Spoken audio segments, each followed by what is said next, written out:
Hello friends, welcome to NCERT master classes. आज के इस वीडियो लेक्चर्स में हम डिस्कस करने वाले हैं क्लास 11th के मैथ्स का फर्स्ट चैप्टर सेट, जिसकी जो है ये इंट्रोडक्शन पार्ट रहने वाला है। बहुत सारे जो है कंसेप्ट इसमें हम सीखने वाले हैं। बहुत इंपॉर्टेंट चैप्टर है क्योंकि जो है अभी देखो क्लास +1 में इसका बड़ा रोल रहेगा या नहीं रहेगा मैटर ये नहीं है, बट फ्यूचर में जो है इसका बहुत बड़ा रोल है। जितने भी जो है कॉम्पिटिटिव एग्जाम हैं जिनमें जो है सिलेबस आपके जो है सेट से रिगार्डिंग भी रहता है, उनमें जो है जरूर सेट से क्वेश्चन जो है देखने को मिलते हैं। इतना बड़ा रोल प्ले करता है कि हर फील्ड में जो है सेट चैप्टर से जो है क्वेश्चन देखने को मिलते हैं। और जो है अभी क्लास +1 की अगर हम बात करें, चाहे इसमें जो है ये चैप्टर जो है 2 या 3 मार्क्स का ही आपका रहता होगा, बट जो है आगे जाके जो है बड़ी क्लासेस में अगर हम बात करें या जो है कॉम्पिटिटिव एग्जाम की अगर हम बात करें, तो है वहां पर बहुत बड़ा रोल रहता है चैप्टर सेट का। तो चलते हैं, आज का जो है इंट्रोडक्शन पार्ट जो है हम स्टार्ट करते हैं। सबसे पहले हम देखेंगे कि सेट होता क्या है। ठीक है, सेट जो है आज चैप्टर पढ़ने वाले हैं। क्या है सेट जो है चैप्टर आज जो है पढ़ने वाले हैं हम। सेट की डेफिनेशन देख लेते हैं। सेट की अगर हम बात करें तो क्या होता है सेट। ठीक है, क्या होता है सेट। बोलते हैं a set is a well defined collections of an object is called set. क्या है सेट की definition. A set is well defined collections of collections of an objects is called set। उसको सेट बोलते हैं। ठीक है भाई, आप सोच रहे होगे कि ये वेल डिफाइन क्या है और जो है ऑब्जेक्ट क्या है। देखो ऑब्जेक्ट की अगर हम बात करें, जो है ऑब्जेक्ट की अगर हम बात करें, इन are mathematical language everything everything in this universe, whether the living and non living is called object। चाहे नॉन लिविंग हो या लिविंग हो, सभी जो है या तो उसको मैटर बोलते हैं या ऑब्जेक्ट बोलते हैं या तो एलिमेंट्स बोलते हैं। ठीक है, बात एक ही है। ऑब्जेक्ट की अगर हम बात करें, मैंने बता दिया, चाहे लिविंग हो नॉन लिविंग हो, उसको क्या बोलते हैं, ऑब्जेक्ट बोलते हैं। ठीक है, ऑब्जेक्ट बोलते हैं। पर वेल डिफाइन की अगर हम बात करें तो वो क्या है, वेल डिफाइन ही तो जो है ऑब्जेक्ट जो है सेट है। वेल डिफाइन की अगर हम बात करें, वही अगर देखा जाए तो मेन मायनों में जो है सेट की डेफिनेशन है। पर ये वेल डिफाइन का मतलब क्या है, थोड़ा सा एक एग्जांपल लेता हूं, उसके बाद आपको बताता हूं। देखो फॉर एग्जांपल एक एग्जांपल लूं। एग्जांपल ले लिया मैंने कि जो है odd natural number less than 50। क्या एग्जांपल ले लिया, ओड कलेक्शन ऑफ, क्या लिख दिया, collection of odd odd natural number, odd natural number numbers less than less than 15। 15 से छोटे जो है सारे नेचुरल नंबर्स को बताओ ओड नंबर होने चाहिए। क्या होने चाहिए, ओड नंबर होने चाहिए। तो 15 से छोटे जो नंबर्स हैं कौन कौन से हैं, आपके पास जो है 1 है ओड नंबर, फिर जो है 3 है, 5 है, 7 है, 9 है, 11 है और 13 है। ठीक है, और आप इंडिया के किसी भी स्टेट में चले जाओ, ठीक है, अगर जो है ये पूछा जाए कि collections of all odd number less than 15, 15 से छोटे सारे के सारे ओड नेचुरल नंबर्स को लिखो, तो आपके पास यही रहने वाले हैं, यही नंबर्स रहने वाले हैं 1, 3, 5, 7, 9, 11 और 13। इसी को क्या बोलते हैं, वेल डिफाइंड बोलते हैं। जो मतलब जो है यहां पर भी सेम हो, और जो है आप किसी भी कंट्री में चले जाओ, आप यूएसए चले जाओ, आप जो है ऑस्ट्रेलिया चले जाओ, वहां पे भी जो है collections of odd natural numbers less than 15 की अगर हम बात करें, यही नंबर रहने वाले हैं 1, 3, 5, 7, 9 और जो है 13, 11, 13, यही नंबर रहने वाले हैं। इसी को जो है वेल डिफाइन बोलते हैं। ठीक है, वेल डिफाइन का मतलब है कि जो है गणना करने पर जो है हर कहीं पे, हर किसी भी प्लेस पे जो है सेम नंबर्स आए, उसी को बोलते हैं वेल डिफाइन। तो सेट क्या है, a set is a well defined collection of an object is called set. ठीक है, ये बात याद रखनी है। एक दो एग्जांपल्स और ले लेते हैं। ठीक है, अगला एग्जांपल देखो, तो ये फर्स्ट एग्जांपल था हमारा। ठीक है, मैं सेकंड एग्जांपल एक और ले लेता हूं। कलेक्शन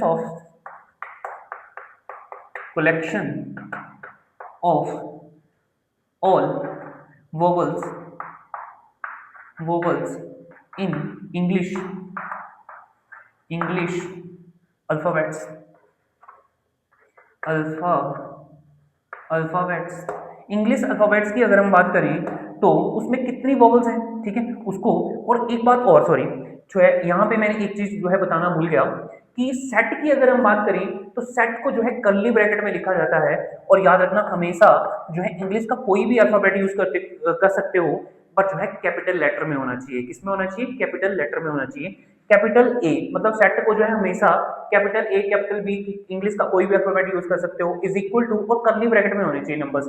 किसमें होने चाहिए? कर्ली ब्रैकेट में नंबर्स होने चाहिए, उसी को हम सेट बोलते हैं। अगर कर्ली ब्रैकेट में नंबर्स नहीं होंगे तो सेट नहीं होएगा वो, ठीक है, एक बात याद रखना। फिर उसके बाद जो है अल्फाबेट जो है इंग्लिश की अगर हम बात करें, इसको बी सेट मैं मान लेता हूँ, ठीक है। बी सब सेट जो है सेट अगर मानूं तो आपके पास जो है इंग्लिश में कौन कौन से वोवल्स रहती हैं? ए, ई, आई, आई, ओ, यू, ठीक है, ए, ई, आई, ओ, यू। इसको भी जो है कैपिटल लेटर बी से मैंने नोट किया और कर्ली ब्रैकेट के अंदर लिखा है, इसी को क्या बोलते हैं? सेट बोलते हैं। चाहे आप जो है चाइना चले जाओ, चाहे आप जो है नेपाल चले जाओ, चाहे आप यूएसए जाओ, ऑस्ट्रेलिया जाओ, हर जगह जो है इंग्लिश में यही वोवल्स देखने को मिलेगी आपको। यही 5 वोवल्स हैं इंग्लिश की, ठीक है। तो वेल डिफाइन है, इसका मीनिंग क्या है? वेल डिफाइन है, उसी को हम क्या बोलते हैं? सेट बोलते हैं, उसी को हम क्या बोलते हैं? सेट बोलते हैं। थर्ड एग्जाम्पल एक और ले लेते हैं, ठीक है। जो है थर्ड एग्जाम्पल में जो है मैंने ले लेता हूं कलेक्शंस ऑफ, क्या ले लिया? Collection of collections of all whole number whole number whole numbers all whole numbers less than less than less than 100 ले लेते हैं, लेस देन 100 ले लेते हैं। इसको सेट सी से रिप्रेजेंट कर दिया मैंने, ठीक है। और कर्ली ब्रैकेट जो लिखना है, अब जो है 100 से छोटे, 100 से छोटे सारे के सारे होल नंबर कौन कौन से होते हैं? होल नंबर स्टार्ट होते हैं जीरो से। आप चाहे इंडिया में हो, चाहे यूएसए में हो, चाहे कहीं पे भी हो, होल नंबर कहाँ से स्टार्ट होंगे? जीरो से स्टार्ट होंगे। 0, 1, 2, 3 सो ऑन जो है इंफिनिटी तक चलते हैं, सो ऑन इंफिनिटी तक चलने वाले नंबर्स हैं, ठीक है। जो है पर हमारे को बताने हैं 99 जो है 100 तक के। अब 100 लेस देन 100 बोला गया है, इसलिए 100 काउंट नहीं होएगा, इसलिए 100 काउंट नहीं होएगा, 99 होएगा। सो ऑन 99, सो ऑन 99, ठीक है। 0, 1, 2, 3 सो ऑन 99, ये जो है सारे के सारे नंबर्स कौन से हैं? जो आपके पास जो है 100 से छोटे होल नंबर है। तो ये वेल डिफाइंड है, आप कहीं भी चले जाओ यही नंबर्स आपको देखने को मिलेंगे, इसी को हम बोलते हैं सेट, ठीक है। अब दूसरा जो मेन क्वेश्चन हमारा जो है रहता है वो है how to describe the set, how to describe the set. Set को किस तरह से डिस्क्राइब किया जाए? बोलते there are the two methods describe the set. Set को डिस्क्राइब करने के लिए दो मेथड है। पहला है आपके पास जो है रोस्टर फॉर्म को ही टेबुलर फॉर्म भी बोलते हैं, ठीक है। और दूसरी जो है सेट बिल्डर फॉर्म है, दूसरी जो है सेट बिल्डर फॉर्म है। हम रोस्टर फॉर्म को देख लेते हैं पहले कि रोस्टर फॉर्म में नंबर्स को किस तरह से लिखा जाता है। कौन सी फॉर्म है? Roster form. Roster form, roster form को ही टेबुलर फॉर्म और टेबुलर टेबुलर फॉर्म भी बोलते हैं इसको, ठीक है। टेबुलर फॉर्म भी बोलते हैं, टेबुलर फॉर्म भी इसको बोला जाता है। मोस्ट इंपोर्टेंट है किस तरह से इसको लिखा जाता है, ठीक है। इस तरह के क्वेश्चंस भी एग्जाम में पूछे जाते हैं, ठीक है, कि नंबर्स को रोस्टर फॉर्म में लिखना है या टेबुलर फॉर्म में लिखना है। बहुत इंपॉर्टेंट है इसमें किस तरह से जो है लिखना है। देखो टेबल का मीनिंग है टेबल की फॉर्म में लिखना, टेबल का मीनिंग है टेबल की फॉर्म में लिखना। जितने भी हमने ऊपर नंबर्स लिखे सारे टेबुलेट फॉर्म में लिखे हैं, पर जो दूसरी फॉर्म है सेट बिल्डर फॉर्म, उसमें थोड़ी सी प्रैक्टिस करनी पड़ेगी हमारे को। प्रैक्टिस करने से ही जो है उसको थोड़ा सा इजी किया जा सकता है। ये है कि थोड़ी सा प्रैक्टिस तो करनी पड़ेगी, क्योंकि अभी जो है देखो जो है चाहे हम एनसीईआरटी की बात करें, सीबीएसई बोर्ड की अगर हम बात करें, तो उसमें जो है अभी तक हमने इस सेट चैप्टर नहीं पढ़ा है, इसलिए नया चैप्टर है, बिल्कुल ही नया है। तो इसमें जो है थोड़ा सा प्रैक्टिस की तो जरूरत पड़ने वाली है आप लोगों को, ठीक है। तो रोस्टर फॉर्म की अगर हम बात करें तो रोस्टर फॉर्म में भी सेम जो है, अगर मैं लिख दूं इसका फर्स्ट एक एग्जांपल ही ले लूं कि collection collections of all natural number natural numbers, in numbers को किस तरह से लिखा जाएगा? जो है सेट की फॉर्म में मैंने क्या किया, सेट ए से डिनोट कर देता हूं, ठीक है। That is equal to set A is equal to, curly bracket में लिखना है हमेशा। कर्ली ब्रैकेट में जब लिखेंगे ऑल नेचुरल नंबर कहां से स्टार्ट होते हैं? 1, 2, 3 सो ऑन जो है इंफिनिटी तक चलते हैं। सो ऑन इन्फिनिटी तक चलने वाले नंबर्स हैं, इनफाइनाइट नंबर्स हैं, ठीक है। तो हम सो ऑन का साइन जो है लगा के डॉट डॉट डॉट लगा के जो है छोड़ देंगे, ठीक है। इसी को क्या बोलते हैं, इसी को जो है सेट बिल्ड जो है रोस्टर फॉर्म बोलते हैं या टेबुलर फॉर्म बोलते हैं। इसी को जो है रोस्टर फॉर्म बोलते हैं या टेबुलर फॉर्म बोलते हैं। ये सारे के सारे जो है फर्स्ट हमने एग्जांपल लिया, सेकंड लिया, थर्ड लिया, ये सारे के सारे कौन सी फॉर्म है, रोस्टर फॉर्म है, ठीक है। Collections of all whole numbers less than 100, तो C is equal to 0 1 2 3 4 so on जो है 99, ये सेट की फॉर्म में हमने लिख दिया, ठीक है। इसी को क्या बोलते हैं, इसी को बोलते हैं रोस्टर फॉर्म या टेबुलर फॉर्म। पर जो है सेट बिल्डर फॉर्म थोड़ी सी अलग है। इन्हीं नंबर्स को या कुछ जो है डिफरेंट नंबर्स को लिख के देख लेते हैं सेट बिल्डर फॉर्म में, ठीक है। सेट बिल्डर फॉर्म में किस तरह से लिखेंगे, ठीक है, उसको भी देख लेते हैं। सेकंड जो है आपके पास है set builder form, set builder form, set builder form. Set builder form की अगर हम बात करें, ठीक है, ये थोड़ा सा उससे थोड़ा सा डिफरेंट है, बट जो है इजी है, ऐसा कुछ भी नहीं है। बस इसको थोड़ा सा जो है समझना है आराम से कि इसको किस तरह से लिखते हैं। सबसे पहले जो है मैं मान लो ये ही नंबर ले लूं, द कलेक्शंस ऑफ, पहला एग्जांपल मैं ये ले लेता हूं, collections of all natural number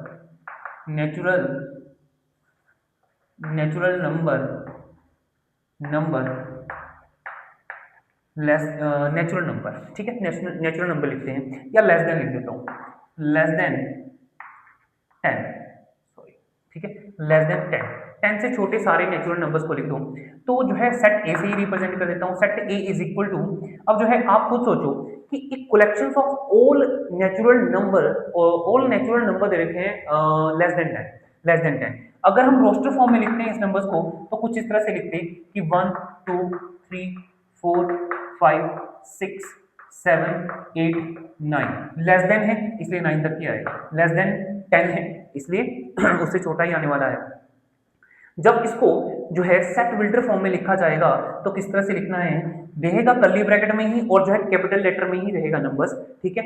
but आपने याद रखना है एक्स सच दैट एक्स, जो है जो डॉट्स में लिख रहा हूँ, रेशो में लिख रहा हूँ, ठीक है, इसका मतलब है एक्स सच दैट एक्स, इसका मीनिंग है एक्स सच दैट एक्स। और ये कौन से नंबर्स हैं लिख दो, इज जो है नेचुरल नंबर है लेस देन 10, ठीक है, इज अ नेचुरल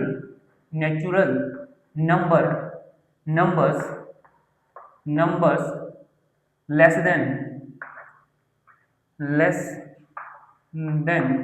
10। इसी को जो है सेट बिल्डर फॉर्म में ऐसे भी लिखा जा सकता है, बट जो है जरूरी नहीं है, आगे जाके जो है कुछ और एग्जांपल भी ले लेते हैं, 4-5 एग्जांपल इकट्ठे ले लेता हूँ। राइट द, क्या लिख दिया, राइट द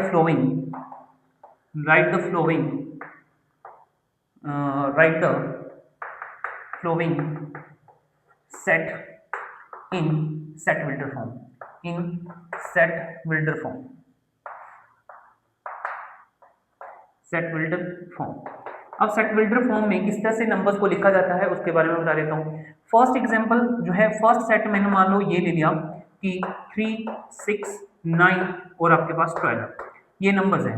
इसको बोला जाए कि सेट बिल्डर फॉर्म में लिखो तो किस तरह से लिखना है, set A is equal to, set builder form में लिखना है तो x such that x.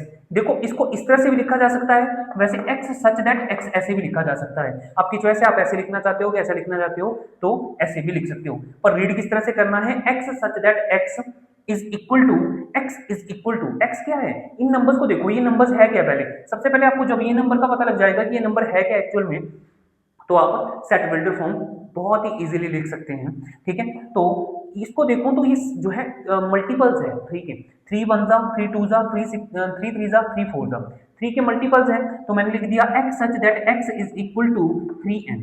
n का मतलब है नेचुरल नंबर, n जो है comma, n belongs to natural number, n किसको बिलोंग कर रहा है, नेचुरल नंबर्स को बिलोंग कर रहा है। और जो है एंड जो है ये नंबर्स की अगर हम बात करें, यहाँ पे स्पेस पता नहीं कितना की होगा, ठीक है, बट मैं इस तरह को लिख देता हूँ जो है n, अब कितने नेचुरल नंबर्स है याद रखना, n इज, चलो यहाँ पे लिख देता हूँ, n इज ग्रेटर देन और इक्वल टू 1, क्योंकि 3 1 जा 3 3 2 जा जो है 6, 3 3 9, 3 4 12, 3 4 12, तो 4 तक गया है, ठीक है, और लेस देन और इक्वल टू 4, लेस देन और इक्वल टू 4, और कर्ली ब्रैकेट में इसको भी लिखेंगे, चाहे सेट बिल्डर फॉर्म हो चाहे रोस्टर फॉर्म हो, आपने कर्ली ब्रैकेट में लिखना है, और जो है सेट को रिप्रेजेंट करना है कैपिटल लेटर से, सेट को रिप्रेजेंट करना है कैपिटल लेटर से, मैं बार बार बोल रहा हूँ, बहुत इंपॉर्टेंट है, ठीक है।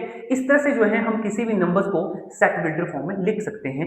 देखो इसको जो है और भी डिफरेंट तरीके से लिखा जा सकता है, आप ऐसे भी लिख सकते हैं कि सेट ए, ये जो है सेट बिल्डर फॉर्म में बता रहा हूँ, x such that x is multiples of, is जो है 4 multiples, is first four multiples of 3 के फर्स्ट 4 मल्टीपल्स है, और जो है कर्ली ब्रैकेट में लिख दो, यही आपके पास क्या बन जाती है, सेट बिल्डर फॉर्म। इस फॉर्म में भी लिखा जा सकता है, बट आप इस फॉर्म में लिखें तो बेटर रहेगा, क्योंकि जो है मैक्सिमम इसको ही हम यूज करेंगे आगे, ठीक है। तो आप जो है इस आपकी चॉइस है, वैसे कोई फॉर्म लिख सकते हैं, बट याद रखें कि फर्स्ट फॉर्म का यूज करें, मैं तो ये बोलता हूँ, मेरा सजेशन ये है, ठीक है। एक एग्जाम्पल और ले लेते हैं, मान लो सेट बी दे रखा हो, सेट बी जो है इसकी प्रैक्टिस करनी पड़ेगी, तब आपको जो है इजीली आ जाएगा।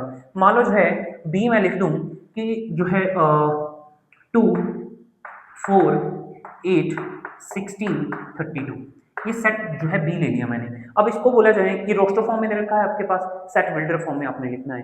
सेट बिल्डर फॉर्म में जब इसको लिखेंगे तो set B is equal to, देखो सबसे पहले ये पता होना चाहिए कि नंबर्स क्या है, ये नंबर्स क्या है, 2 की पावर 1, 2 की पावर 2, 2 की पावर 3, 2 की पावर 3 8 होता है, ठीक है, 2 की पावर 2 जो है 4 होता है, 2 का स्क्वायर, फिर 2 की पावर 3 8 होता है, 2 की पावर 4 जो है 16 होता है, और 2 की पावर 5 जो है 32 होता है।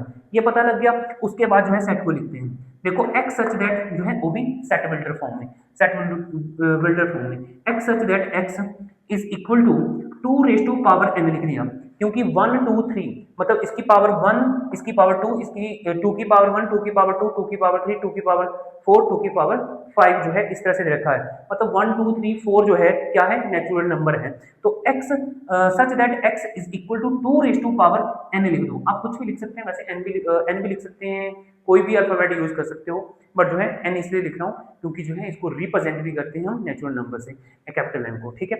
तो x such that x is equal to 2 raise to power n, n belongs to n belongs to capital N natural number, n belongs to natural numbers, and जो है जो n है वो ग्रेटर देन और इक्वल टू 1 है, और less than और equal to 5 है, लेस देन और इक्वल टू 5 है, इसी को बोलते हैं सेट बिल्डर फॉर्म, इसी को बोलते हैं हम सेट बिल्डर फॉर्म। इस तरह से लिख सकते हैं आप, ठीक है। एक दो एग्जांपल और ले लेते हैं, उससे आपको और डिफाइन हो जाएगा।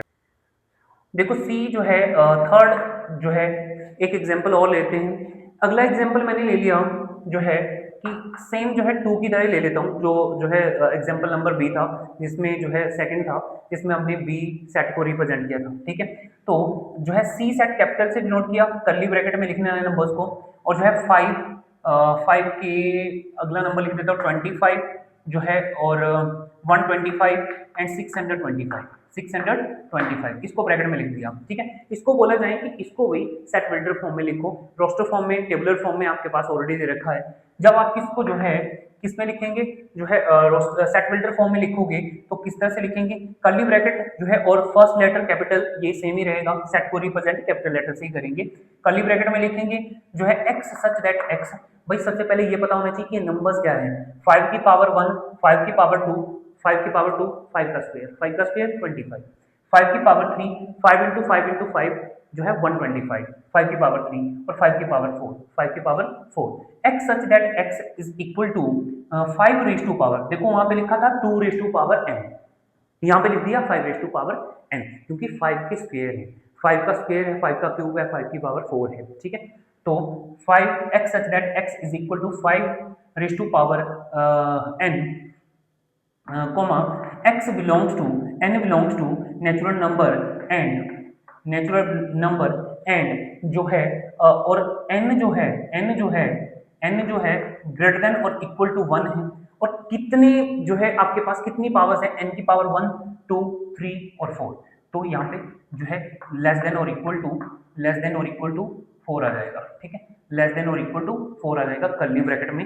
इस तरह से जो है हम रोस्टर फॉर्म लिख सकते हैं, इस तरह से हम रोस्टर फॉर्म लिख सकते हैं। एक इंपॉर्टेंट जो है एग्जांपल और ले लेता हूँ, लास्ट एग्जांपल है इसका सेट फिल्टर फॉर्म का, उसके बाद जो है नेक्स्ट टॉपिक पे चलेंगे। जो है मान लो डी जो है सेट एक सेट ले लेते हैं, तो जो है सेट है हमारे पास 1/2, 2/3, 3/4, 4/5, 5/6, 6/7। इस तरह के नंबर्स को किस तरह से रिप्रेजेंट करेंगे जो है सेट वेल्टर फॉर्म में, इस तरह के नंबर्स को किस तरह से रिप्रेजेंट करेंगे सेट वेल्टर फॉर्म में, तो set D that is equal to जो है कर्ली ब्रैकेट, और इसको देखो, इसको सेम ऐसे लिखना है एक्स सच दैट एक्स। अगर इस नंबर्स को ढंग से देखा जाए तो अगर मैं इसको n मानूं तो n+1 है, अगर इसको n मानूं तो ये n+1 है, अगर इसको n मानूं 3 को तो n+1 जो है 3+1 4 हो जाएगा, n अगर इसको मानूं तो n+1 5 हो जाएगा, ठीक है। इस तरह से जो है x such that x is equal to n/n+1 है, n/n+1 है, कोमा n बिलोंग कर रहा है, n बिलोंग कर रहा है नेचुरल नंबर्स को, n बिलोंग कर रहा है नेचुरल नंबर्स को। अगर मान लो अगर मैं यहाँ पे 0.1 भी लिख देता तो आपको जो है n belongs to whole number भी लिखना पड़ सकता था। मान लो मैं यहाँ पे जो है यहाँ पे ही ऐड कर दूं कि 0.1 भी है भाई, कॉमा 0.1 भी है। आप सोच रहे होंगे बार बार सर जो है नेचुरल नंबर ही ले रहे हैं, ऐसा नहीं है, होल नंबर भी आ सकते हैं, नेचुरल नंबर आ सकते हैं, रैशनल नंबर आ सकते हैं, इंटीजर आ सकते हैं, आपके पास रियल नंबर आ सकते हैं, पॉजिटिव रैशनल नंबर आ सकते हैं, जो है नेगेटिव रैशनल नंबर भी इस जगह आ सकते हैं। आपको सिंपल याद होने चाहिए बस, ठीक है। तो n belongs to whole number, n किसको बिलोंग कर रहा है, होल नंबर्स को जो है बिलोंग कर रहा है, और n देखो अब होल नंबर को जो है बिलोंग कर रहा है तो जो है n जो है लेस देन और सॉरी ग्रेटर देन और इक्वल टू, किससे बड़ा है, n 0 से बड़ा है, n ग्रेटर देन और equal to 0 and less than और इक्वल टू लेस देन और इक्वल टू 6, ठीक है। इसी को बोलते हैं रोस्टर फॉर्म। इस क्वेश्चन की इस एग्जांपल की जो है सेट बिल्डर फॉर्म, सॉरी ये रोस्टर फॉर्म में ऑलरेडी दे रखा है, सेट बिल्डर फॉर्म में हमने लिखना था। तो x such that x is equal to n/n+1, comma n is belongs to whole number. इस बारी n क्या किसको बिलोंग कर रहा है, होल नंबर्स को बिलोंग कर रहा है क्योंकि 0 से स्टार्ट हो रहा है, and 0 is n is greater than और equal to 0 and less than और इक्वल टू 6, 6 से छोटा है n और जो है और 0 से बड़ा है, 0 भी है और 0 से बड़ा भी है, इसलिए लेस देन और इक्वल टू, ठीक है। इस तरह से आपके पास जो है सेट बिल्डर फॉर्म और रोस्टर फॉर्म, सेट को जो है इन दो फॉर्म में लिखा जाता है। बहुत सारे क्वेश्चन आपको देखने को मिलेंगे। इसके बाद जो है जो हमारा नेक्स्ट जो टॉपिक रहने वाला है, नेक्स्ट है हमारे पास इम्पिड सेट। इम्पिड सेट की अगर हम बात करें, नाम से ही पता लग रहा है कि इम्पिड सेट कैसा होएगा, खाली सेट को बोलते हैं। इम्पिड का मतलब होता है खाली, ठीक है, तो खाली होएगा आपके पास। बोलते इम्पिड सेट क्या है, अ सेट कंटेनिंग, ये ऊपर तो नहीं चला गया थोड़ा, ठीक है, ऊपर तो नहीं है ज्यादा है, ठीक है। A set containing a set containing a set containing no elements no element no elements is called impid set, ठीक है। उसी को क्या बोलते हैं, impid set बोलते हैं, और इसी को null set भी बोलते हैं। क्या बोलते हैं, null set भी बोलते हैं, ठीक है, क्या बोलते हैं, null set भी बोलते हैं, और इसी को void set भी बोलते हैं। क्या बोलते हैं, void set भी बोलते हैं, ठीक है। और इसको डिनोट किससे करते हैं, एंड it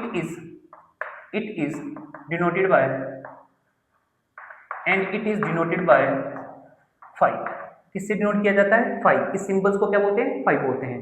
और जो है खाली सेट भी छोड़ दें, खाली सेट लिख के छोड़ दें तो उसको भी क्या बोलते हैं, इम्पिड सेट बोलते हैं। मोस्ट इंपोर्टेंट है, काफी जो है बार यहाँ से भी क्वेश्चन देखने को मिलते हैं, एमसीक्यूज में तो जरूर यहाँ से क्वेश्चन देखने को मिलता है, बहुत सारे कॉम्पिटेटिव एग्जाम में भी जो है यहाँ से क्वेश्चन देखने को मिलता है। तो इम्पिड सेट का एक एग्जाम्पल ले लेते हैं, फॉर एग्जाम्पल एक एग्जाम्पल ले लेते हैं, ठीक है। एक एग्जाम्पल लूँ, अगर मैं लिख लूँ कि set A is equal to x such that x is even prime number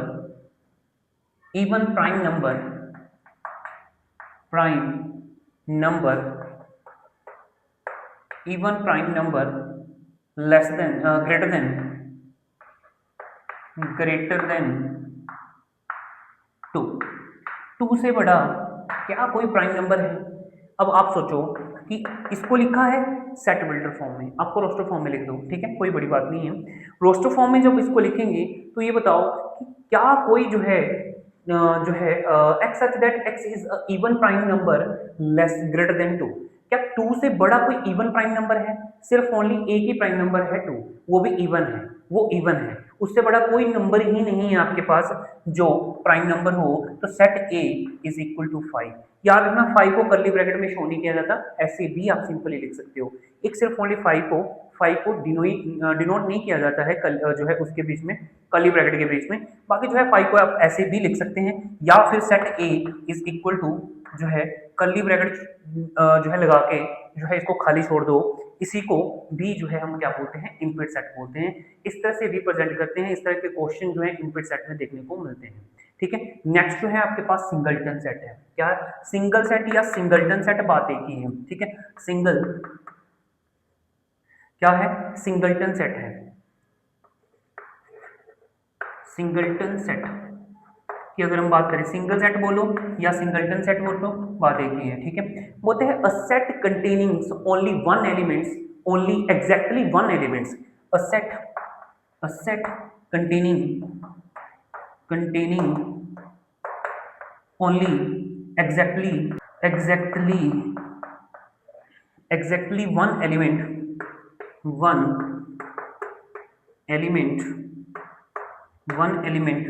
is called singleton set या singleton set। इसी को बोलते हैं सिंगल सेट। फॉर एग्जांपल इसका भी एक एग्जांपल लेते हैं। ठीक है, फॉर एग्जांपल इसका एक एग्जांपल ले लिया, a set A is equal to x such that x is equal to 2x plus 1, 2x plus 2 लिख देता हूँ। क्या लिख दिया, 2x प्लस 2 लिख देता हूँ। ठीक है, अब इसको किस तरह से करेंगे, थोड़ा सा इसकी कैलकुलेशन लेंगे। ठीक है, अगर देखें x such that x is equal to 2x plus 2 लिखा है, x is equal to 2x plus 2 लिखा है। अगर मैं इस 2x को उठा के इस तरफ लेके जाऊं तो आपके पास x माइनस 2x बचेगा, दैट इज इक्वल टू 2 है आपके पास। ठीक है, x में से माइनस 2x को माइनस करेंगे तो माइनस का x बचेगा, इज इक्वल टू 2। x के साथ माइनस नहीं लगता। ठीक है, दूसरे वाले नंबर्स के साथ माइनस का साइन आ जाएगा, तो x की वैल्यू आ गई आपके पास -2। ठीक है, सिंगल सेट आ रहा है बिल्कुल, तो इसको लिखते हैं a is equal to set a is equal to -2। Next topic है हमारा फाइनाइट और इनफाइनाइट सेट। क्या है, फाइनाइट और इनफाइनाइट सेट। ठीक है, ये भी मोस्ट इंपोर्टेंट है। ठीक है, देखो क्या है, finite and infinite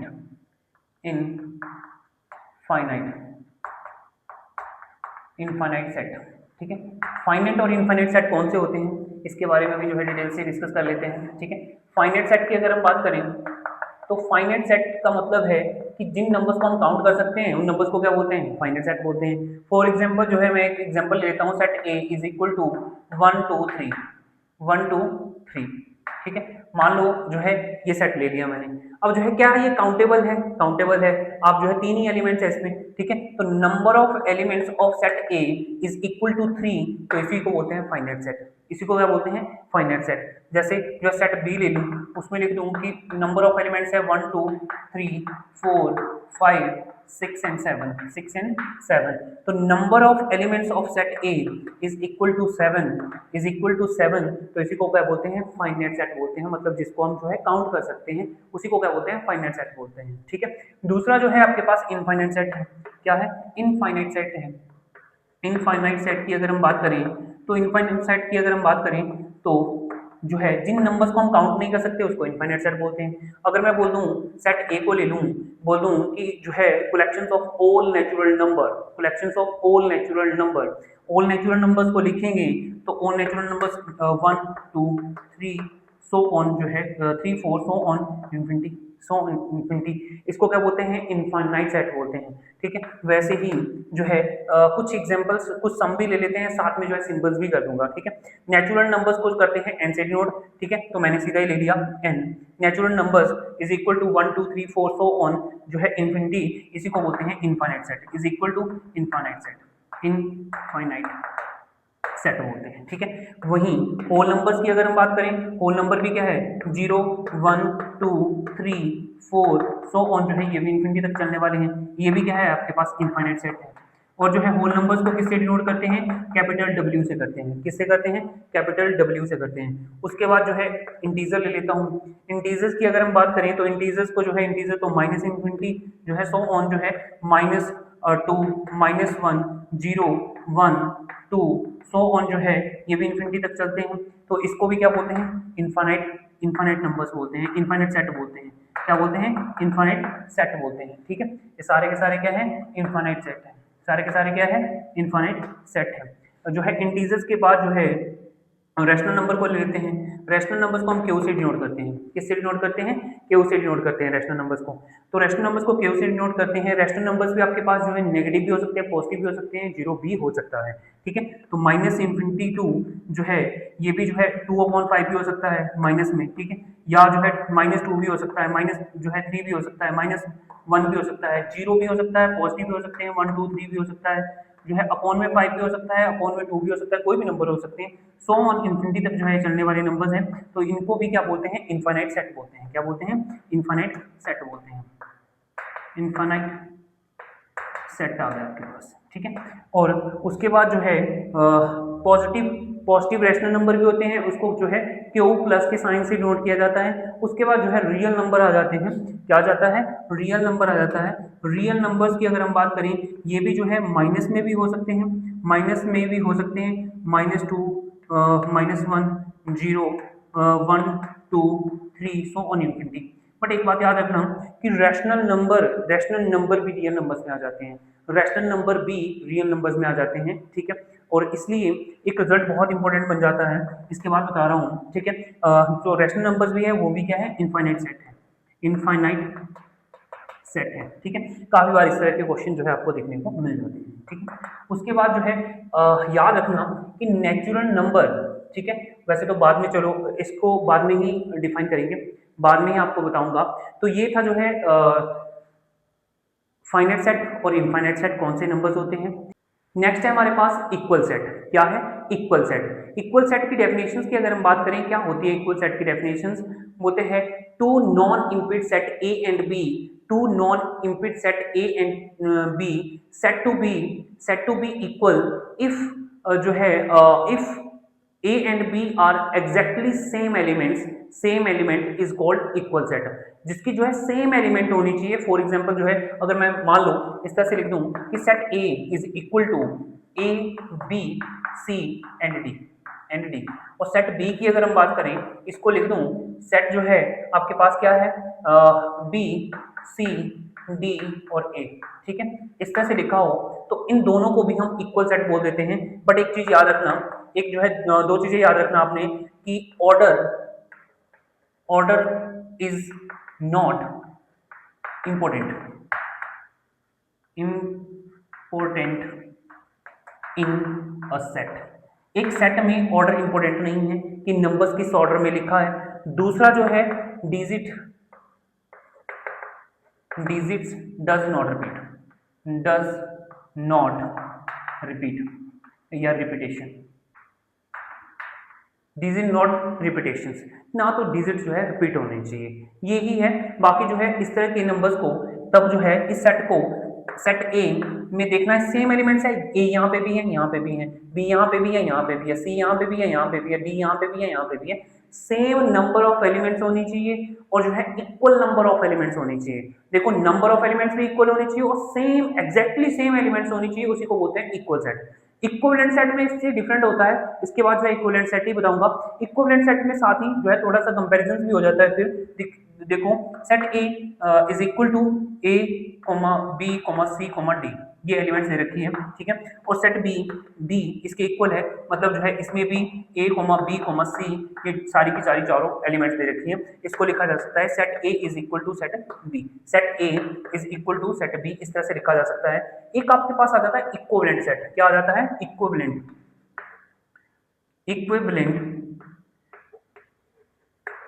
set. Equivalent set की अगर हम बात करें, कि क्या होता है इक्विवेलेंट सेट। तो सेट इक्विवेलेंट सेट की अगर हम बात करें, इसकी डेफिनेशन क्या होती है, ठीक है, ऊपर ही लिख देता हूँ, ठीक है।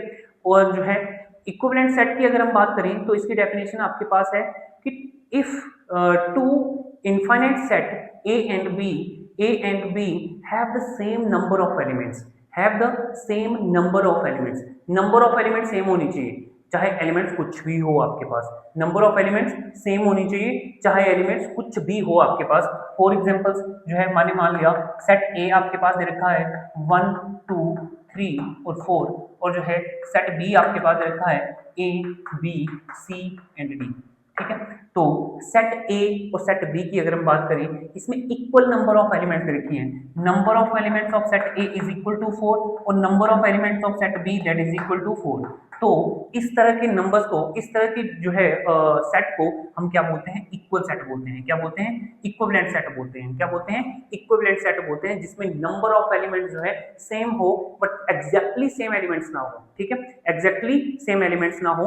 और जो है एक क्वेश्चन ये भी बन जाता है कि जितने भी आपके पास जो है जितने भी जो है आपके पास इक्वल सेट है वो इक्विवेलेंट सेट भी होएगा, जितने भी इक्वल सेट है वो इक्विवेलेंट सेट होएगा, but equivalent set is not equal set, is not equal set, ठीक है।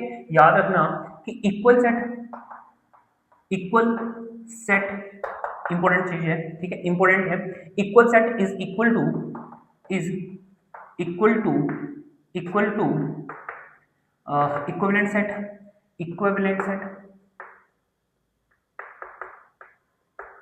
इक्विवेलेंट सेट, ठीक है, ये इक्विवेलेंट सेट के इक्वल होएगा। बट नेक्स्ट टॉपिक है हमारा सबसेट।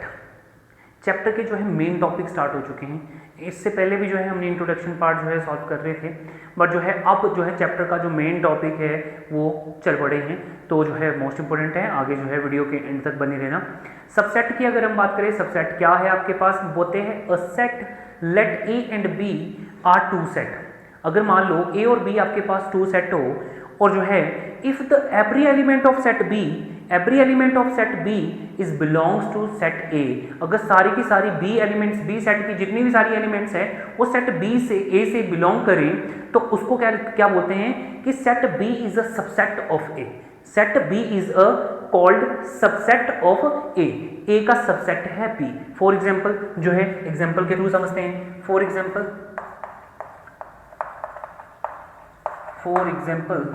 देखो जो है अगर मैं सेट ए ले लूँ, set A is equal to 1 2 3 4 5 and 6 ले लिया, ठीक है। और सेट बी की अगर हम बात करें, सेट बी ले लिया मैंने 1 2 3 एंड 4, ठीक है। इसी तरह सेट सी भी ले लेता हूँ, सेट सी मैंने ले लिया 1 2 एंड 3, ठीक है। और सेट जो है सी के बाद डी भी ले लेते हैं, सेट डी ले लिया मैंने 5 एंड 6, ठीक है। अब जो है सेट ए की अगर हम बात करें, बी की अगर हम बात करें, हम लिख सकते हैं कि set B is subset of A, set B is a subset of A. ये सबसेट का सिंबल है, ये क्या है, सबसेट का सिंबल है। इसको लिखा कैसे जाएगा या पढ़ा कैसे जाएगा, देखो बी या लिखा इस तरह से जाएगा, पढ़ना आपने किस तरह से है, B is a subset of A. B किसका सबसेट है, ए का सबसेट है पहले का। दूसरा जो है आपके पास सेकंड जो है क्या है, सी है। सी की अगर हम बात करें, सी सबसेट में, अब देखो सबसेट क्यों हुआ, क्योंकि जितनी भी एलिमेंट जो है बी में है वो सारी जो है ए में भी है, इसलिए B is a subset of A, but A is not a subset of B, क्योंकि बी की ए के कुछ एलिमेंट्स जो है बी में नहीं है, ना तो 5 है ना तो 4 है, 5 है ना तो 6 है, ये एलिमेंट जो है बी में नहीं है, इसलिए बोला जा सकता है कि A is not a subset of B but B is a subset of A, ठीक है। और थर्ड की अगर हम बात करें, इसको लिखा जा सकता है कि C is a subset of A. तो इसको रीड किस तरह से करेंगे, रीड हम इस तरह से करेंगे कि C is a subset of A, C is a subset of A. Third की अगर हम बात करें, थर्ड है आपके पास जो है डी की अगर हम बात करें, डी है 5 6, डी आपके पास 5 6 है। क्या 5 6 भी जो है ए में है, तो लिखा जा सकता है कि D is a subset of A, और किस तरह से रीड करेंगे, D is a subset subset of A, ये बात याद रखनी है, ठीक है। एक एग्जांपल और ले लेता हूँ, एक एग्जांपल और ले लूँ। मान लो मैंने जो है ई ले लिया आपके पास 5, 6, 7 एंड 8, ठीक है। क्या अब भी लिखा जा सकता है कि E is a subset of A? क्या ई अब भी सबसेट है ए का? नहीं, अब नहीं है, क्योंकि 5, 6 तो एलिमेंट्स है, पर 7 और 8 आपके पास जो है ए में एलिमेंट्स नहीं है। तो लिखेंगे कि E does not subset of A, E does not subset of A, E जो है सबसेट ही नहीं है आपका ए का। क्या लिखेंगे? ई does not subset of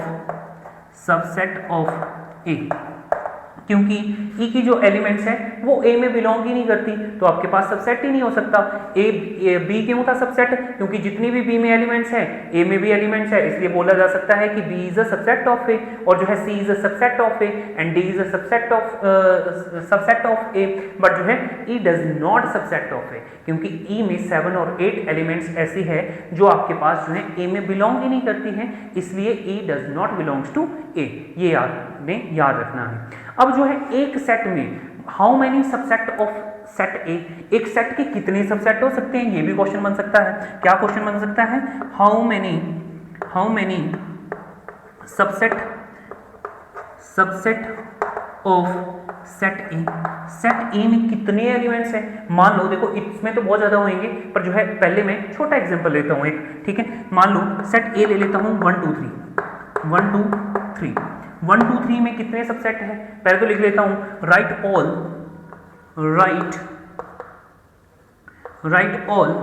subsets of set A is equal to एक सबसेट के कितने सबसेट हो सकते हैं? देखो इस सेट में जो है सेट 1 भी है आपके पास, ठीक है, सेट 2 भी है, कोमा सेट 2 भी है, फिर सेट जो है 3 भी है आपके पास, इस तरह से लिखा जा सकता है।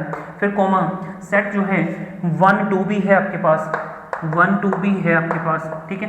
फिर कोमा सेट जो है 1 3 भी है आपके पास, 1 3 भी लिखा जा सकता है, ठीक है। और जो है सेट 2 3 भी लिखा जा सकता है, 2 3 भी लिखा जा सकता है, क्योंकि देखो मैंने स्टार्टिंग में ही 2 चीजें आपको बताई थी कि order is not important in set, ठीक है, ऑर्डर जो है इंपॉर्टेंट नहीं है सेट में। दूसरा जो है रिपीटेशन जो है इंपॉर्टेंट नहीं है सेट में, रिपीटेशन होएगी नहीं, जो डिजिट रिपीट करेंगे उसको सिंगल टाइम ही लिखेंगे, लिखने का फायदा है ही नहीं उसको, ठीक है। तो जो है रिपीटेशन सेट में जो है इंपॉर्टेंट नहीं है, ठीक है। दूसरा जो है सेट ए हो सकता है, 2 हो सकता है, सेट 3 भी हो सकता है, सेट 1 2 हो सकता है, सेट 1 3 हो सकता है, सेट 2 3 हो सकता है। बट अगर मैं 3 2 कर दूं, 3 2 तो रिपीट हो जाएगा, 3 को पहले लिख दूं 2 को बाद में लिख दूं तो रिपीट ही हो रहा है सेट, ठीक है, इसलिए उसको लिखने की जरूरत नहीं है। और लास्ट में सेट लिख देता हूं 1 2 और 3, मतलब जो है 1 2 3 जो सेट है उसको भी लिख देता हूं, तो जो है 1-2 चीजें याद रखनी है, 2-3 रिजल्ट आपने याद रखने हैं। पहला रिजल्ट क्या है कि जो है और एक और बात, और जो है 5 भी जो है सेट होता है एवरी सेट का। पहला याद रखना है कि every set is subset of itself. Her set जो है खुद का सबसेट होएगा, 1 2 3 हर सेट जो है खुद का सबसेट होएगा, बात याद रखना, ठीक है। और दूसरी जो स्टेटमेंट थी आपके पास जो है रिजल्ट था, उसको भी याद रखना कि इम्पिट सेट क्या है? Empty set is subset of every set.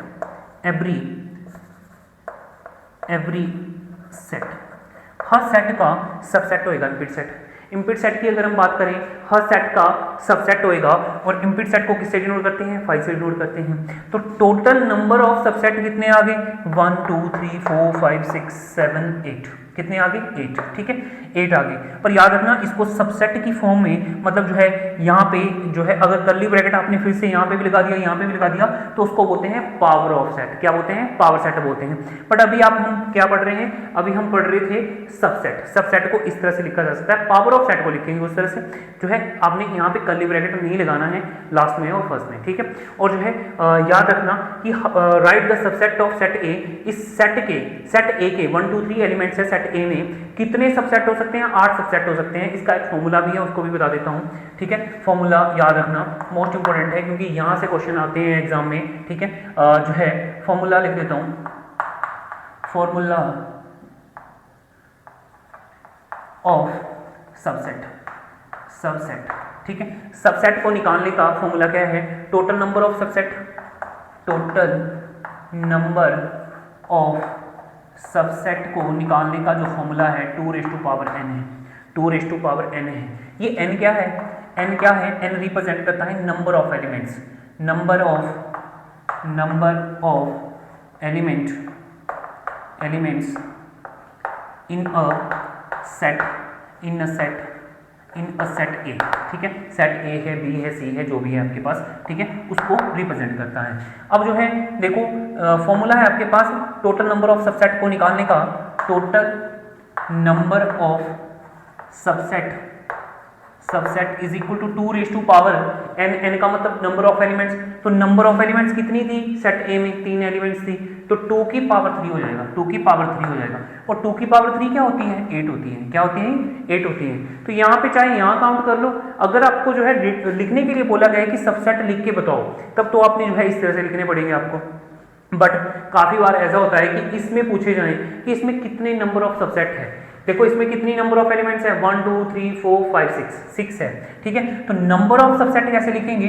Total number of subset हो जाएंगे 2⁻6, 2⁻6 आ जाएंगे। और 2⁻6 कितना होता है? 2 को 6 टाइम मल्टीप्लाई करना, मतलब 64। आप 64 सबसेट लिख ही नहीं पाओगे, हो सकता है बीच में आप जो है भूल ही जाए कुछ ना कुछ, तो इतने सबसेट लिखना जो है पॉसिबल नहीं होता। इसलिए जो है सीधा ही फॉर्मूला याद रखना कि टोटल नंबर ऑफ सबसेट जरूर पूछा जाता है कि how many subset of a set ए का आपके पास 10 एलिमेंट दे रखी हो सेट ए में, तो उसकी पावर जो है 2⁻10, 2⁻10 किसके इक्वल होता है?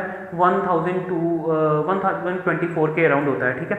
तो इस तरह से आप निकाल सकते हैं। उसके बाद जो है सबसेट की अगर हम बात करें, सबसेट को हमने सीख लिया कि सबसेट को जो है किस तरह से लिखा जाता है, किस तरह से निकाले जाते हैं सबसेट। और दूसरी बात एक और याद रखनी है कि every set is a subset of itself. Her set जो है, every set is a subset of itself. Her set जो है खुद का सबसेट होएगा, खुद का सबसेट होता है। यहाँ पे लिखा है मैंने, ठीक है। और तीसरी बात क्या थी कि empty set is a subset of every set. Empty set मतलब 5 is a subset of every set. Every set का सबसेट होएगा 5 भी, 5 भी हर सेट का सबसेट है। ये काफी बार जो है पूछा जाता है एग्जाम में, ठीक है। उसके बाद अगर देखें तो नेक्स्ट जो हमारा टॉपिक रहने वाला है, हाउ जो है नेक्स्ट हमने फॉर्मूला देखा कि जो है सबसेट का फॉर्मूला किस तरह से जो है हम सबसेट को टोटल नंबर ऑफ सबसेट निकालते हैं। तो याद रखना total number of subset is equal to 2⁻n। n का मतलब है नंबर ऑफ एलिमेंट्स। क्या है? Number of elements. नेक्स्ट जो टॉपिक है हमारा वो है प्रॉपर सेट। क्या है? Proper set. भाई ये प्रॉपर सेट क्या होता है, ठीक है, क्या होता है प्रॉपर सेट, इसको भी देख लेते हैं। प्रॉपर सेट की अगर हम बात करें तो प्रॉपर सेट किसको बोलते हैं, ठीक है। मान लो फॉर एग्जांपल एक एग्जांपल ले लेता हूँ, ठीक है। एक एग्जांपल किसको ले लिया मैंने? मान लो सेट ए ले लिया, 1 2 3 ही, ठीक है। क्या ले लिया? 1 2 3 ही ले लेता हूँ एक सेट, ठीक है। इस सेट ले लिया 1 2 3। अब इसके टोटल नंबर ऑफ सबसेट बताओ, ठीक है। Total number of subset. अब total number of subset of set A that is equal to, देखो जो है 1 है, ठीक है, या 5 से स्टार्ट कर देता हूँ। इम्प्लिट सेट जो है एवरी सेट का सबसेट है, ठीक है। दूसरा जो है 1 आपके पास यहाँ पे दिख रहा है, 1 सबसेट है इसका। दूसरा जो है 2 है आपके पास, फिर उसके बाद जो है 3 है, ठीक है, 4 है, सॉरी 4 नहीं है, 1 2 लिखा जा सकता है। फिर उसके बाद जो है 1 3 भी लिखा जा सकता है, ठीक है। फिर उसके बाद 2 3 भी लिखा जा सकता है, पर 3 2 मत लिखना क्योंकि repetition is not important in a set, ठीक है। रिपीटेशन इंपॉर्टेंट नहीं है सेट में, ऑर्डर भी इंपॉर्टेंट नहीं है, आप चाहें तो जो है पहले 1 2 3 सेट भी लिख सकते हो, ठीक है। और every set is the subset of itself, every set is the subset of itself, इसलिए मैंने 1 2 3 भी लिख दिया, ठीक है। 1 2 3 4 5 6 7 8, ठीक है, क्योंकि 2⁻³ 8 होता है, ठीक है। अब टोटल नंबर ऑफ सबसेट कितने होते हैं? 8 होते हैं, ये तो पता लग गया आपको। अब प्रॉपर सबसेट पूछा है, क्या पूछा है? Proper subset. याद रखना कि प्रॉपर सबसेट में जो है क्या काउंट नहीं होएगा? इटसेल्फ वाला सेट नहीं काउंट होएगा। ये जो जितने भी सबसेट है, ये सारे के सारे सबसेट जो है, ये सारे के सारे सबसेट जो है ये प्रॉपर सबसेट है, बट इटसेल्फ वाला जो सबसेट है वो आपके पास जो है सबसेट जो है वो प्रॉपर सेट नहीं होता है, प्रॉपर सेट नहीं होता है, बस इतना याद रखना है, ठीक है। अब जो है इसको देखो, अब पूछा भी जा सकता है कि अगर मान लो सेट ए दे रखा हो कि उसमें नंबर ऑफ एलिमेंट्स दे रखी है, सेट ए में नंबर ऑफ एलिमेंट्स दे रखी है 3, नंबर ऑफ एलिमेंट्स दे रखी है 3, तो आपने जो है टोटल नंबर ऑफ सबसेट कैसे निकालने हैं? Total number of the proper set कैसे निकालने हैं? How many proper subset of set A, how many proper subset of set ए, इसका भी एक फॉर्मूला है, वो फॉर्मूला भी बताता हूँ, याद रखना है। इस तरह से भी कर सकते हैं, वैसे 7 सेट है बट बहुत बड़ा नंबर दे रखा है, तब नहीं आप कर पाओगे, तब आपको जो है फॉर्मूले से ही करना पड़ेगा, ठीक है। तो इजी है, फॉर्मूला क्या है आपके पास? फॉर्मूला याद रखना, फॉर्मूला है आपके पास proper total number of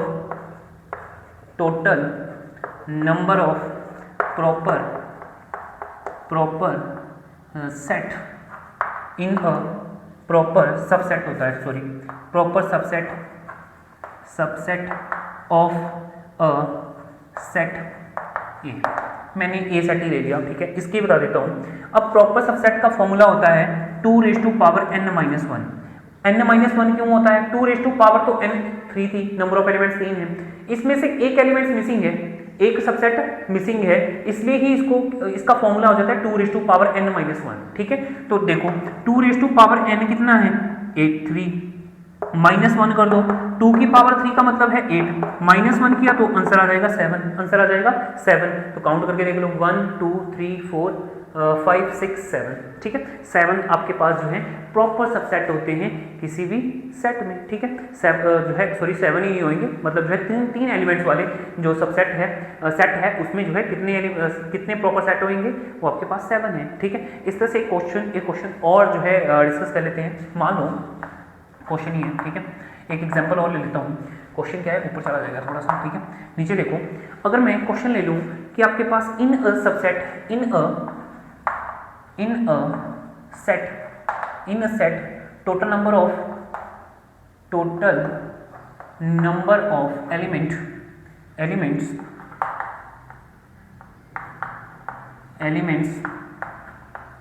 total number of elements of set A that is equal to 10।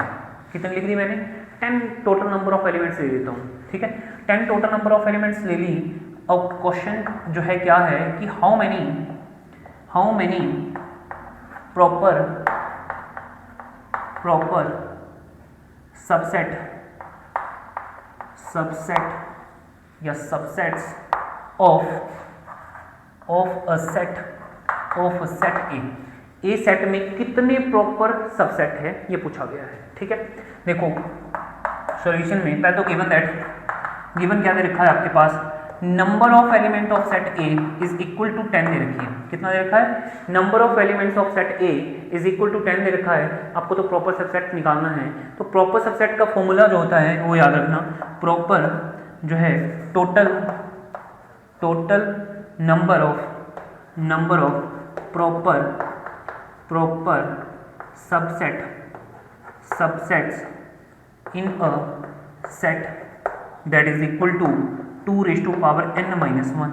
तो 2⁻10 नंबर ऑफ एलिमेंट्स 10 है, ठीक है, -1 जो है आपके पास आ जाएगा। 2⁻10 का मतलब है जो है 2 को 10 टाइम मल्टीप्लाई करना, 2 × 2 × 2 × 2 × 2, ठीक है। इन सभी को मल्टीप्लाई करके आपके पास जो है 1024 आता है। कितना आता है? 1024 आता है। चाहे तो आप करके भी देख सकते हो, 2 × 2 × 2 × 2 × 2 1 2 3 4 5 × 2 × 2 × 2 × 2, ठीक है। कितना टाइम लिख दिया मैंने? 10 टाइम लिख दिया। 2 टू ज़ा 4, 2 ज़ा 8, 2 ज़ा 16, 2 ज़ा 32, 32 टू ज़ा 64, 64 टू ज़ा 128, 128 टू ज़ा 8 टू ज़ा 16, 1 बचा आपके पास, 2 टू ज़ा 4 प्लस 1 5, 2 1 ज़ा 2, ठीक है।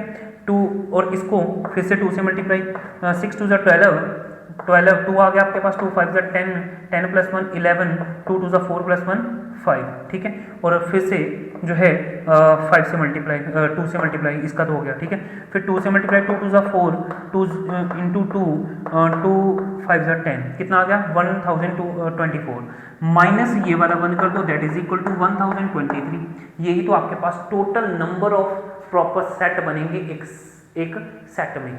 अगर जो है एक सेट ले लिया जाए जिसमें 10 नंबर ऑफ एलिमेंट्स हो, उसमें जो है कितने प्रॉपर सबसेट बनेंगे, 1023 बनेंगे, 1023 बनेंगे। इस तरह से जो है क्वेश्चंस को किया जा सकता है। एक जो है मैंने यहाँ पे कुछ आप चीज़ों को, कुछ एक चीज़ें जो है स्किप हो गई इस वाले पार्ट में, प्रॉपर सबसेट में, कि प्रॉपर सबसेट को लिखा किस तरह से जाता है, सॉरी डिनोट किस तरह से किया जाता है। आपने याद रखना है कि इसको जो है डिनोट जो है इस तरह से किया जाता है। इसके नीचे इक्वल टू का साइन जैसे होता है ये नहीं आएगा, ये सबसेट में होता है, ये सबसेट में आएगा। प्रॉपर सबसेट ऐसे होता है, सिर्फ ओनली ऐसे ही, ठीक है, ऐसे होता है। अब जो है मान लो ये है आपके पास, ये सेट ए के एलिमेंट्स थे सारे के सारे, ठीक है, मतलब कितने प्रॉपर सेट थे इसमें, तो इसमें लिखा जा सकता है कि A is a proper set जो है, या 5 इज, क्या लिखा जा सकता है कि 5 is a proper subset of A, 5 is a proper subset of A. क्या लिखा जा सकता है कि 5 is a proper subset of A, ठीक है। इसको थोड़ा सा मिटा देता हूं, फिर उसके बाद बताता हूं,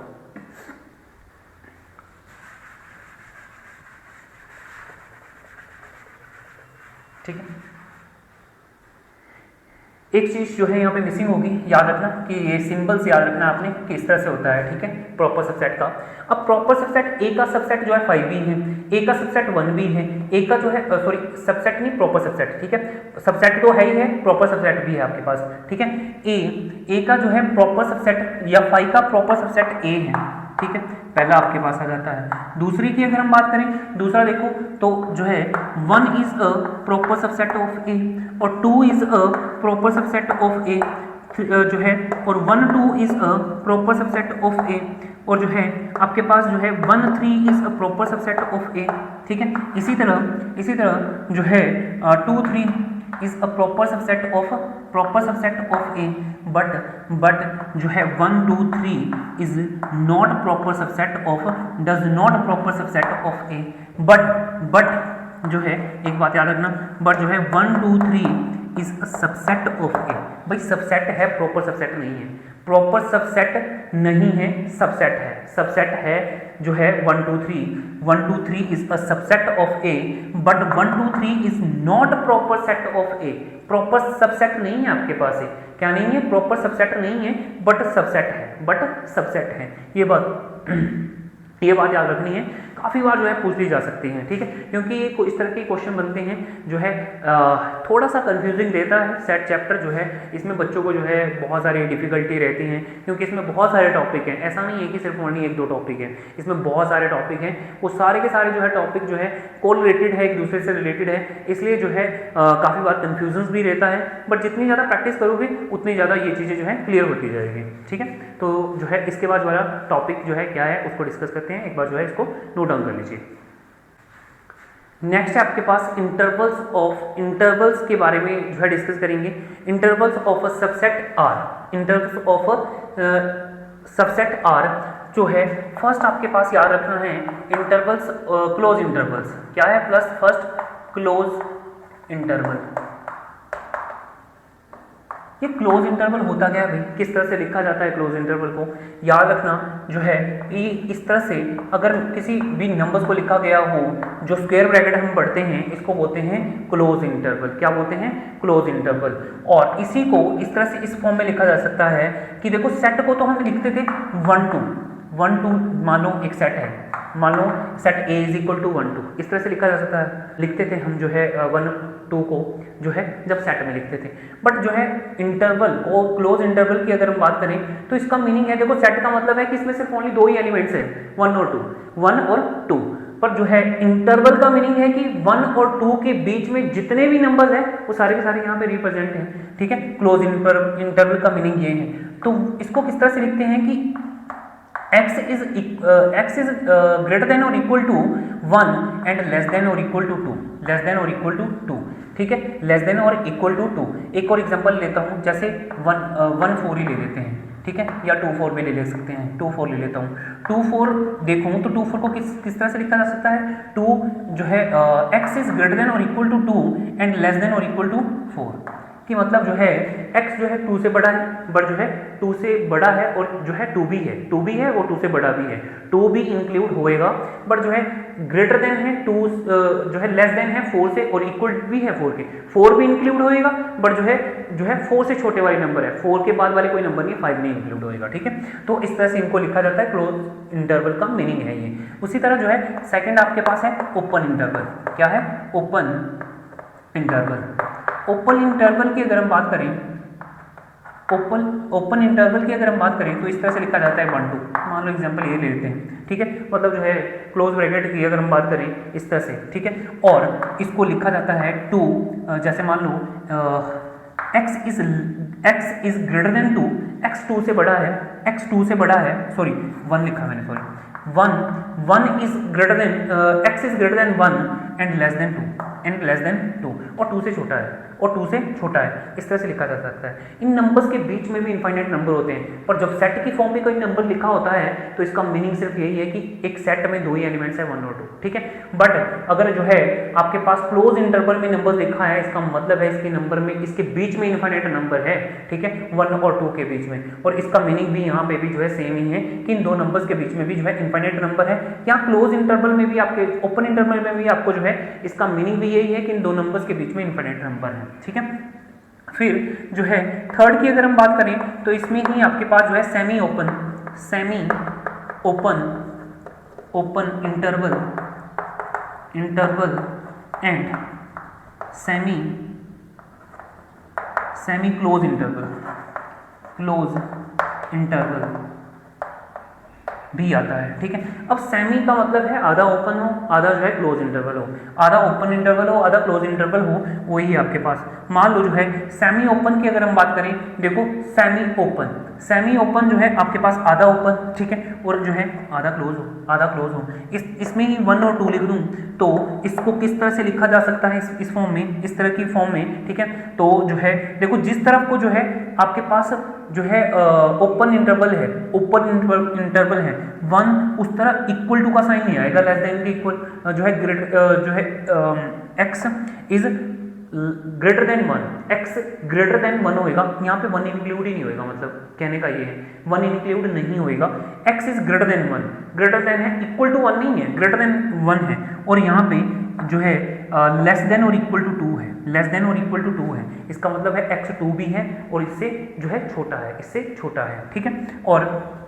और जो है अगर मान लो क्लोज इंटरवल इस तरह से लिख दिया जाए, और जो है यहाँ पे लिख दूँ 1 और 2 और यहाँ पे लगा दूँ ओपन इंटरवल, ठीक है, इसको भी सेमी बोलते हैं वैसे। इस तरह से लिखा जा सकता है, इसको लिखा जा सकता है। अब 1 जो है x इज ग्रेटर देन और इक्वल टू 1, x 1 भी है और उससे बड़ा भी है, और जो है लेस देन 2 है, 2 नहीं है, लेस देन 2 है, 2 से छोटा है, 2 से छोटा आपके पास जो है 1.9999 सो ऑन कुछ भी नंबर हो सकता है, ठीक है, पर डेसिमल्स की फॉर्म में होएगा, ठीक है। और जो है 1 तो है ही है आपके पास, 1 से ग्रेटर देन है। ये आपके पास जो है ओपन इंटरवल क्लोज इंटरवल का था। फिर जो है इसके बाद जो है अगला टॉपिक जो है डिस्कस करेंगे। नेक्स्ट टॉपिक है हमारा यूनिवर्सल सेट। यूनिवर्सल सेट की अगर हम बात करें, क्या डेफिनेशन होती है यूनिवर्सल सेट की। देखो, यूनिवर्स का मतलब है सारा का सारा पूरा ये संसार, इसी को यूनिवर्स बोलते हैं। तो यूनिवर्सल सेट में वो सारी की सारी प्रॉब्लम्स आ जाती हैं, जिसका जो है सॉल्यूशन आपके पास किसके पास होता है? यूनिवर्सल सेट के पास होता है। तो यूनिवर्सल सेट की जो डेफिनेशंस हैं वो है आपके पास, according to the set theory the universal set is that the all elements under the considerations for the particular problems and discussions, ठीक है। तो देखते हैं, मैं जो है एग्जाम्पल के थ्रू जो है आपको समझा दूंगा कि यूनिवर्सल सेट होता क्या है, ठीक है।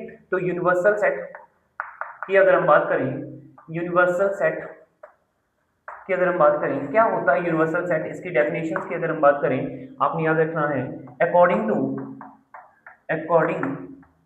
According to set theory set theory according to set theory, a set a universal set a universal universal set a universal set contains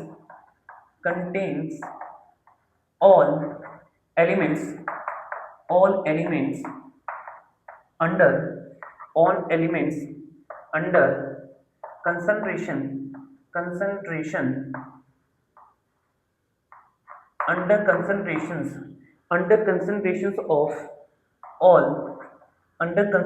of all discussion discussion and problems.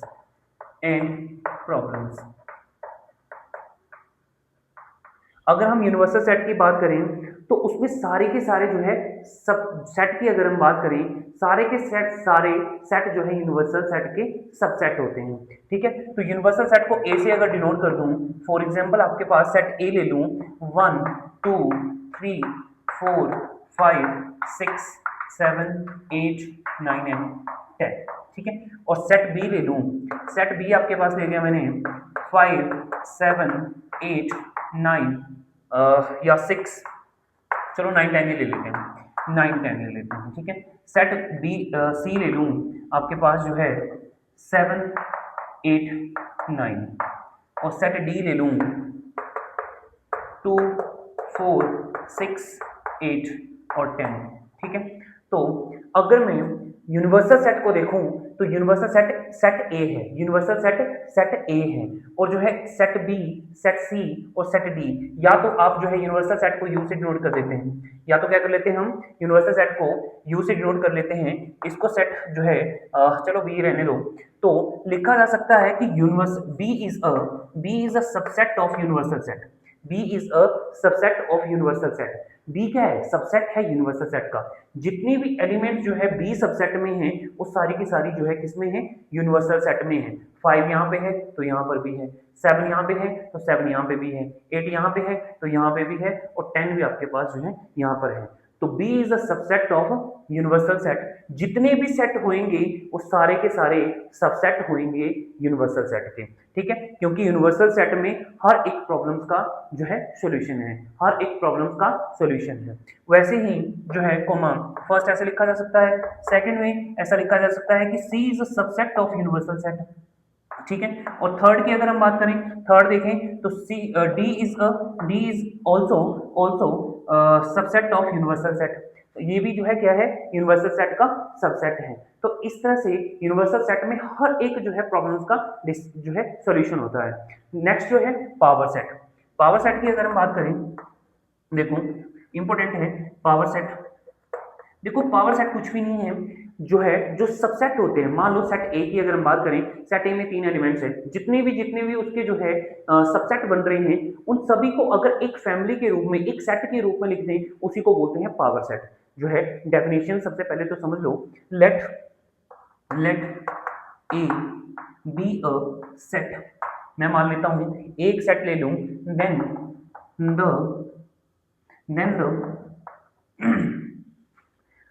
collections or then collection or a family, या तो family मान लो, collection या family जो भी लिखना हो, family of all subset of a set A is called power set। अब power set को डिनोट किस तरह किया जाता है? It is denoted by PA, ठीक है, दर्शाया जाता है। और जो है पावर सेट की अगर हम बात करें, मान लो फॉर एग्जांपल आपके पास ये तो थी डेफिनेशन, ठीक है। अगर मैं सेट ए ले लूं, इस सेट ए में 1 2 3 एलिमेंट्स हैं। क्या है? 1 2 3 एलिमेंट्स हैं। अब इसका पावर सेट अगर लिखना है, अब अगर इसका पावर सेट आपको लिखना है, तो power set of set A that is equal to all element या family of all subset of set A is called power set. यही तो डेफिनेशन है इसकी। तो जो है all subset of set A all subset of set A. तो आपके पास कौन कौन से सबसेट है हमने देखा, 5 भी जो है एक सबसेट होता है सेट ए का, ठीक है। तो हम उसको सिंपली लिखते थे पहले तो, ठीक है। 5 को तो जो है आप कर्ली ब्रैकेट में नहीं लिखते हैं, याद रखना है, कर्ली ब्रैकेट में नहीं लिखते हैं। फिर जो है 1 भी आपके पास जो है इसका सबसेट हो जाएगा, कर्ली ब्रैकेट में डाल दो। फिर जो है 2 भी आपके पास सबसेट है सेट ए का, 3 आपके पास सबसेट है सेट ए का, 1 2 जो है सबसेट है सेट ए का। वैसे ही जो है 2 3 या 1 3 भी सबसेट है जो है सेट ए का, 2 3 भी सबसेट है सेट ए का। वैसे ही लास्ट जो है आपके पास 1 2 3 इटसेल्फ, हमने 2 कंडीशन कल पढ़ी थी, सॉरी इसी वीडियो लेक्चर में पढ़ी थी कि जो इम्प्लिसिट सेट है is a set of every set, implicit set is a set of every set, और जो है every set is a subset of itself, ठीक है। जो है हर सेट जो है अपना खुद का भी सबसेट होएगा, अपना खुद का भी सबसेट होएगा। इस कल जो है हमने सबसेट को तो इस तरह से रिप्रेजेंट किया था, पर अगर इसको एक पूरी फैमिली कर्ली ब्रैकेट डाल दिया जाए तो उसी को बोलते हैं पावर सेट। मतलब सभी सेट को एक जो है कर्ली ब्रैकेट में अगर लिख दिया जाए तो उसी को बोलते हैं पावर सेट जो है सेट ए का, power set of set A, ठीक है। पर क्वेश्चन ये भी बन जाता है कि how many number of elements of a set power set, ठीक है। अब जो है पावर सेट में नंबर ऑफ एलिमेंट्स की अगर हम बात करें तो इक्वल होती है number of elements of a subset set A, ठीक है। नंबर ऑफ एलिमेंट्स या total number of subset of A, ठीक है। क्या हो जाता है नंबर ऑफ, याद रखना क्योंकि ये इंपॉर्टेंट है, number of elements, number of subset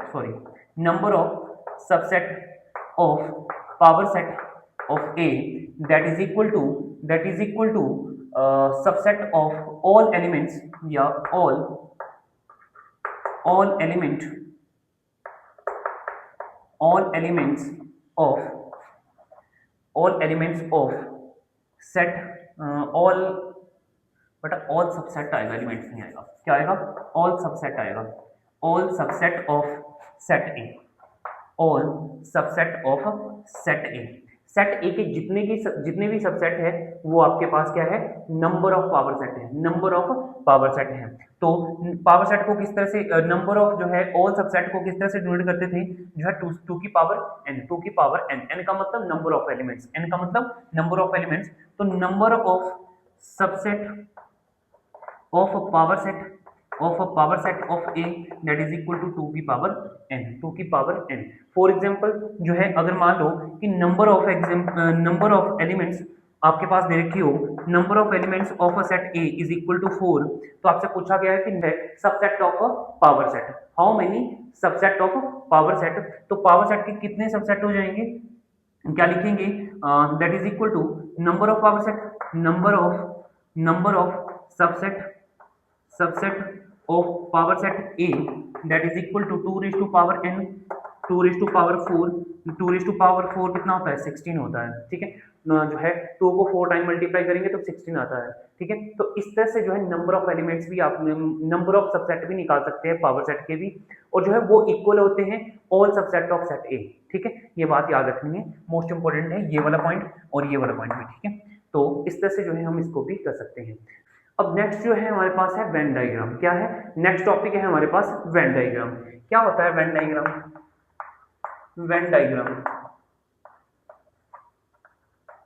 भाई वेन डायग्राम की अगर हम बात करें, ठीक है, इसकी डेफिनेशन छोड़ो, आप जो है सिर्फ ये देख लो कि वेन डायग्राम को किस तरह से रिप्रेजेंट करते हैं। For example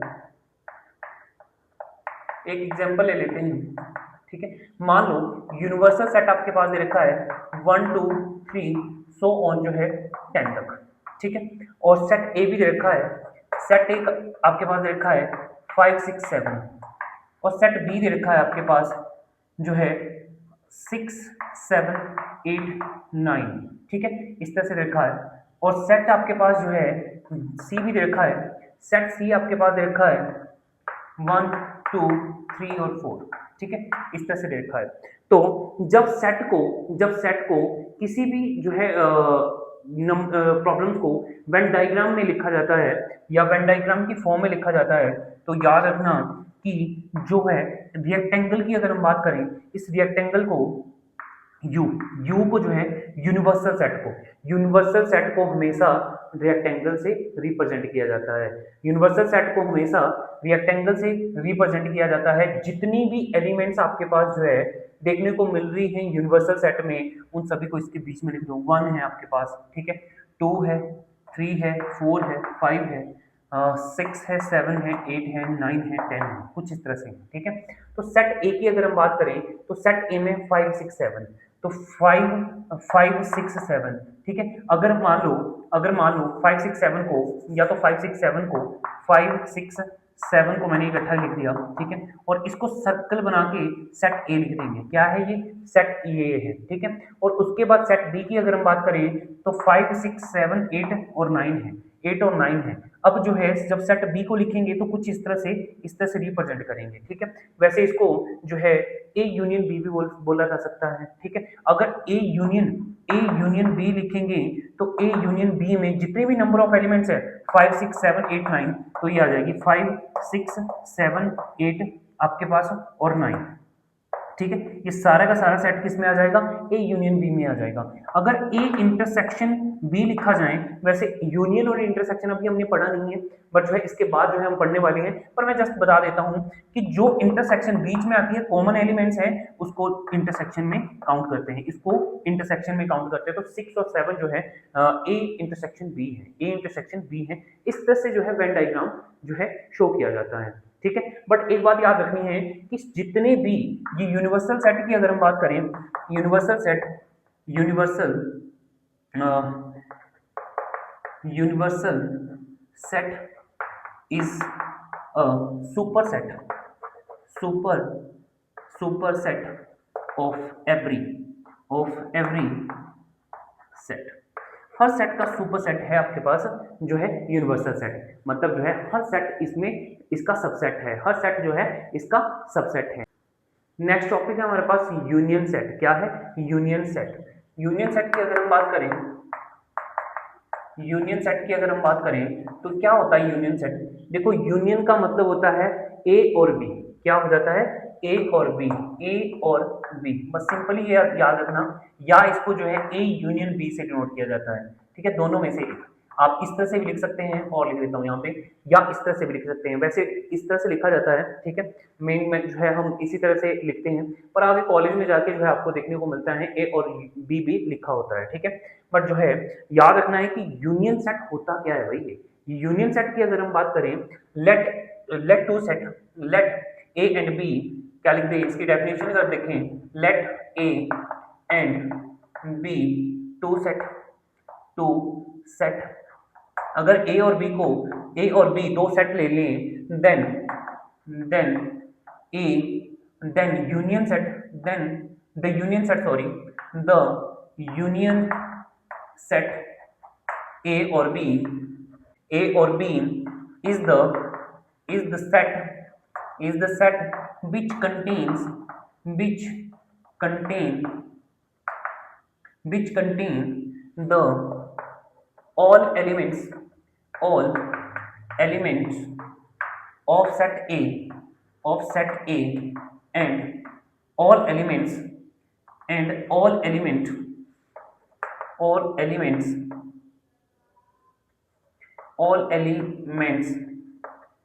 of set B all elements of set B। देखो, सेट ए में जितनी सारी एलिमेंट्स हैं और सेट बी में जितनी भी सारी एलिमेंट्स हैं, ऑल एलिमेंट्स लेनी है, बट एक कंडीशन है कि बट जो है ऑल द रिपीटिंग एलिमेंट्स, जितने भी रिपीटिंग एलिमेंट्स है, वो आपके पास सिर्फ ओनली वंस टाइम में आएगी, क्या लिखेंगे? बट द कॉमन एलिमेंट्स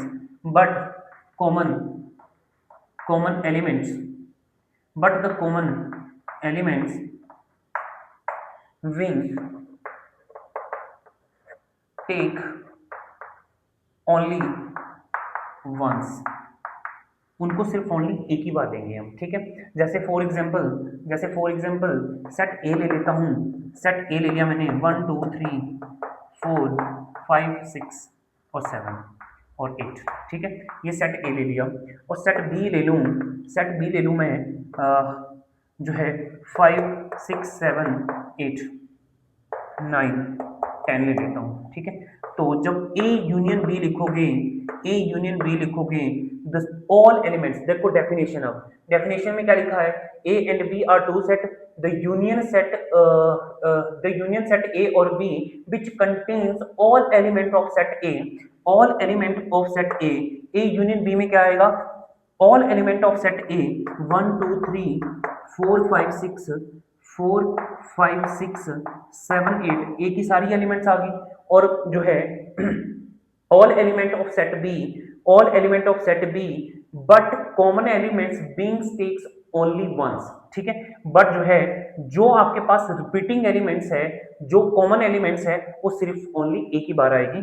एक बार क्या मतलब जो है देखो 5 6 7 8 5 6